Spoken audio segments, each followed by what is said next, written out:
Hi friend, কেমন আছো সবাই? মনের কথা চ্যানেলে সবাইকে স্বাগত জানাই। আজকে আমি আলোচনা করবো মন কেমন। মন হচ্ছে এক হচ্ছে খারাপ মন বা ডিপ্রেশন, দুই হচ্ছে দুশ্চিন্তাগ্রস্ত বা অ্যাংজাইটি, তিন হচ্ছে অপ্রয়োজনীয় চিন্তা বা ওসিডি। খারাপ মন বা ডিপ্রেশন হচ্ছে কিছু ভালো লাগে না, এনার্জির অভাব, খিদে ঘুমের সমস্যা, দুশ্চিন্তা বা মৃত্যু ভয়।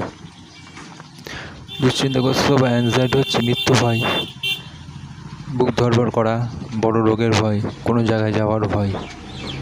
অপ্রয়োজনীয় চিন্তা বা ওসিডি, এটা হচ্ছে নোংরা জীবনের চিন্তা, মনের সন্দেহ, বেশি ধোয়াধুয়ি চেক করা, অস্বাভাবিক চিন্তা। এগুলো হচ্ছে মন কেমন।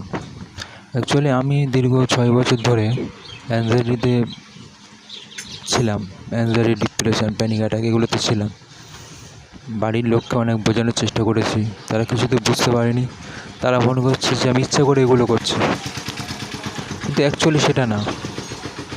প্রবলেম আমাদের হচ্ছে, আমরা বুঝতে পারছি যে আমাদের কোনো না কোনো প্রবলেম হচ্ছে, কিন্তু বাড়ির মানুষকে বোঝানোর মতো ক্ষমতা আমাদের নেই। ঠিক আছে, অনেক কষ্ট করেছি, অনেক ডক্টর দেখিয়েছি, অনেক টাকা নষ্ট করেছি, কিছুতেই কিছু লাভ হয়নি।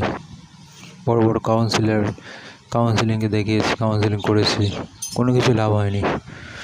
অনেক মেডিসিন খেয়েছি, কিছুতে লাভ হয়নি। অ্যাকচুয়ালি মানসিক সমস্যায় আমার কিন্তু ঘুমের অতটা সমস্যা হয়নি। আমার সমস্যা হচ্ছিল চিন্তা ভাবনা নিয়ে। মাথার ভিতরে অটোমেটিক দুশ্চিন্তা আসছে, কোথাও যেতে গেলে ভয় লাগছে। যেখানে আমি জার্নিং করতাম, অনেক লং ড্রাইভ করতাম, সেখানে আমাকে বেরোতে গেলে প্রবলেম হচ্ছে। এই সমস্যাগুলো হতো আমাকে। এখন আমি বুঝতে পেরেছি যে সমস্যাটা অ্যাকচুয়ালি আমার নিজেকেই ঠিক করতে হবে। এখন আমি সুস্থ হয়ে গেছি, অনেকটাই সুস্থ হয়ে গেছি। আপনাদের কাউকে যদি এই সমস্যা থাকে, আমার সঙ্গে যোগাযোগ করবে, আমি হেল্প করবে, আমি অবশ্যই আপনাদের হেল্প করব।